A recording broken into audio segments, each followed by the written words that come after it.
My name is Gustavo Saposnik. I'm a stroke neurologist at the University of Toronto. I'm the chair of the Scientific Statement for the Diagnosis and Management of Cerebral Venous Thrombosis from the American Heart Association. How we make a diagnosis, or what are the key points that we highlight in this scientific statement?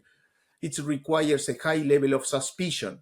So a high level of suspicion is critical to be able to identify what is the next step. And the next step may be conducting, beyond the physical exam and the neurological exam, is trying to pursue some specific investigations, as I mentioned before, a CT venogram or MRI and MR venogram. That would be the ideal situation.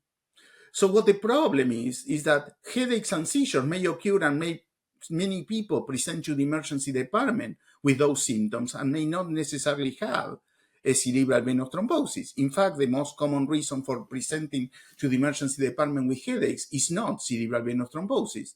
However, if we miss that opportunity to make a diagnosis, those individuals may be discharged from the emergency department without the appropriate investigations, specifically investigation to identify a clot in the cerebral venous system.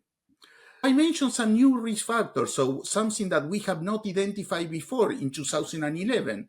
One is obesity. So that has been one of the factors associated with cerebral venous thrombosis. And the other two important is COVID-19. With this pandemic, COVID has a virus, has a prothrombotic or generated prothrombotic state.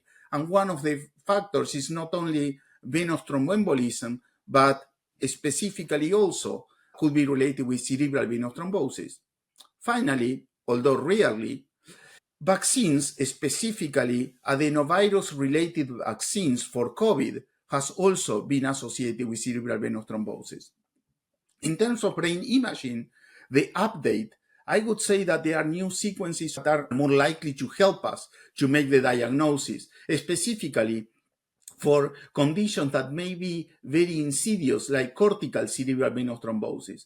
I'm talking about the specific sequences of MRI that include contrast MRV, or with gradient echo, or SWI for cortical cerebral venous thrombosis.